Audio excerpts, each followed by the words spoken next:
Le bulletin numéro 8 est sorti. Ouais, ok, il y a une semaine, mais vas-y, t'es occupé. Il est franchement incroyable puisqu'on y retrouve plusieurs informations comme les nouveaux accessoires, les potentielles quêtes secondaires et même les réponses du sondage du bulletin numéro 7. Alors.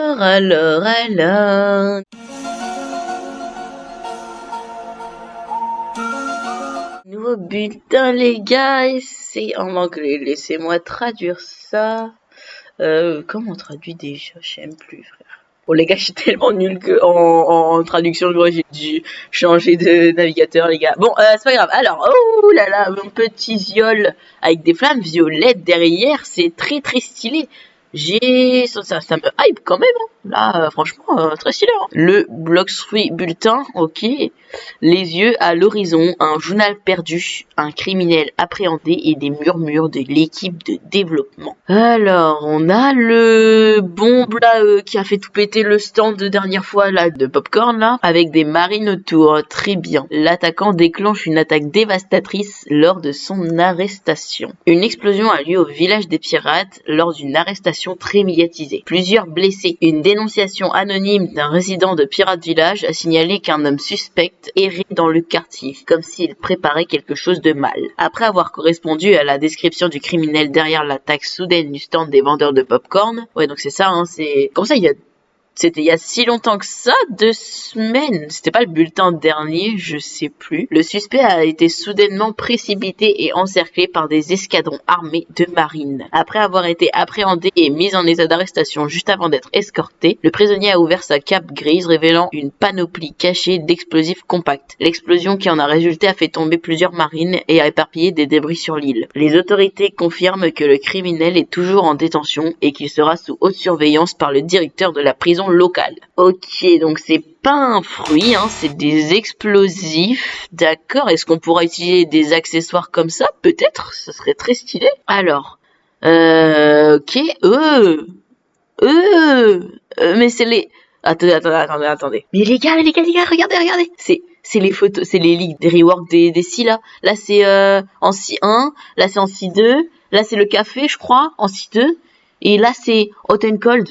What happened? Qu'est-ce qui est arrivé? Oh, ce serait, mais ça y est, bah voilà, les reworks des 6 sont là, ça y est. Oh là là, ça va être trop stylé. Ainsi, que s'est-il passé? Les refontes des cartes, les changements d'interface, les nouvelles mécaniques, les refontes des fruits. Où est tout cela? Nous vous entendons. Nous avons montré des aperçus au fil des ans, de nouvelles îles, une interface utilisateur repensée et de nouveaux systèmes. Une grande partie de ce contenu était déjà en cours de développement, et certains étaient même terminés. En fin de compte, il n'a finalement pas répondu à nos normes. C'est quelque chose avec lesquels nous luttons constamment lorsque nous équilibrons la quantité de mise à jour avec la qualité à long terme. Même si nous sommes toujours confrontés à des problèmes de performance aujourd'hui, cela aurait pu être bien pire si nous avions poursuivi certaines de ces refontes insulaires. Nous ne voulons pas ajouter des choses qui ont l'air nouvelles si elles se font au détriment de la stabilité du jeu, ou pire, transformer le jeu en quelque chose qu'il n'a jamais été censé être. La refonte de l'interface utilisateur, par exemple, avait un aspect plus moderne, mais tous vos commentaires étaient clairs. Ce n'était tout simplement pas comme Bloxfruit.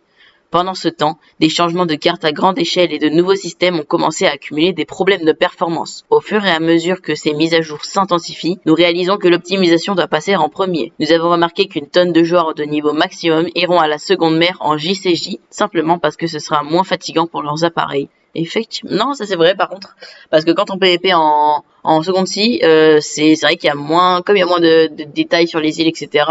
Et c'est vrai que c'est plus performant parce qu'on a plus de FPS, etc.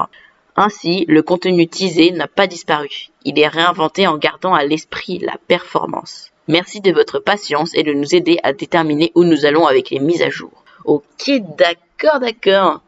Sur les, donc ils disent que le contenu qu'ils ont dit juste avant là, ça va pas être changé, donc c'est plutôt pas mal. Donc ils sont en train de se dire que leur mise à jour qu'ils étaient censés sortir, c'était pas performant, donc là ils jouent sur la performance, très bien.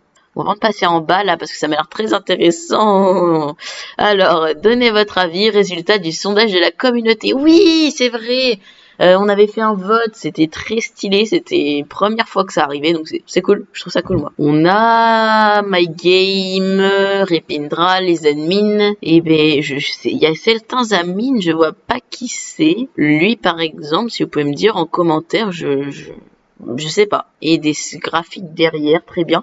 Ouais, ça montre vraiment les résultats. Donc, les résultats sont là.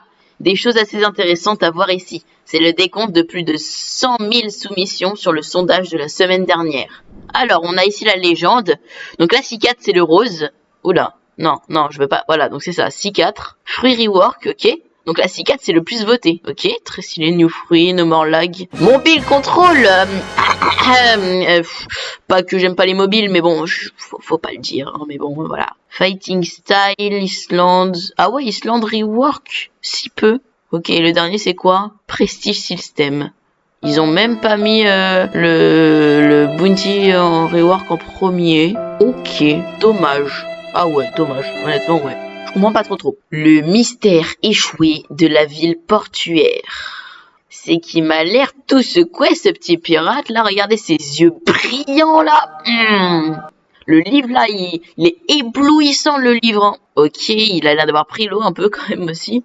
Bon, je sais pas sur quelle Islande ça pourrait être. Pas trop d'idées. Je me dis peut-être ici, parce que vous voyez, il y a des caisses un peu comme ça là. Et là aussi, il y en a 2, 3. Sauf que le truc, c'est que là, ça a plutôt l'air d'être de la pierre et pas du sable. Sinon, l'autre possibilité, c'est là-bas. Donc là, vous voyez, il y a du sable un peu comme ça, mais j'ai pas l'impression qu'il y ait des caisses. Et puis, sur l'image, vous voyez, il y a directement la transition de l'herbe et du sable. Donc c'est un peu brouillon, là, ce qu'ils ont fait. Ah si, peut-être Pirate Starter. Je sais, ah non, il n'y a pas de sable. Non, bah j'ai pas trop d'idées de là où ça pourrait être. Bon alors du coup, l'image est très bien dessinée, j'aimerais beaucoup savoir faire des trucs comme ça moi. Alors, une caisse cabossée s'est échouée sur le rivage plus tôt, cette semaine à la péripétie de Port Town, et son contenu est loin d'être ordinaire. Le bois de la caisse a gonflé d'eau de mer et à l'intérieur, il y avait un seul objet qui est resté presque intact, un grand journal relié en cuir. Bien que de nombreuses pages aient été trempées et presque illisibles, des aperçus de son contenu suscitent déjà l'intérêt. Des symboles griffonnés, des croquis, des informations perspicaces, des références à des noms jamais vus auparavant. Tous les indices suggèrent que ce journal a appartenu à quelqu'un ayant accès à des informations de haut niveau. Malheureusement, une grande partie du livre est trop délicate pour être manipulée. Les archivistes locaux Wow. Encore une fois, la traduction là, c'est compliqué. Les archivistes locaux disent qu'il faudra du temps pour sécher, restaurer et étudier correctement les pages restantes. Nous vous informerons lorsque d'autres informations auront été récupérées. Pour l'instant, la mer nous a offert un mystère que nous avons bien l'intention de résoudre. Ok, rendez-vous jeudi prochain pour le bulletin numéro 9, pour une autre séance de questions-réponses avec les développeurs, d'autres découvertes de livres et de grandes histoires fascinantes. Eh ben ça déjà c'est fascinant, franchement, on est le combien? On est le 2 juin à l'heure où je rec, donc je suis un peu en retard, voilà. Ça, ils vont vite je trouve avec les bulletins, en vrai ils vont vraiment juste toutes les semaines comme d'hab et je suis juste lent. 30 mai 2025, donc ils donnent pas la date, alors qu'ils auraient pu la donner, attends, 30 mai 2025, 29. Bizarre un peu. Du coup, non, ils donnent pas la date de la mise à jour. Alors que regardez, là, si on va dans le 4, voilà, c'est ça. Dans le numéro 4, il y a donc la bande-annonce de Gravity. Et dans le trailer de Gravity, et ben il disait la date de l'update. Voilà. Bon, voilà ce que ça fait le bulletin. Il y a un putain de dragon, il casse la tête, frère. Du coup, il nous donne vraiment pas mal d'infos là. Il y a les nouvelles 6 déjà, ça c'est très stylé. Ça, j'ai très hâte. Peut-être la C4, vu que c'était le truc qui a été le plus voté. Il y a donc les performances qui vont être bougées. Et puis peut-être le prochain bulletin, peut-être la mise à jour. Donc ça va être très stylé. J'ai très hâte. Bah c'était tout pour cette vidéo. Tchou bye les gars.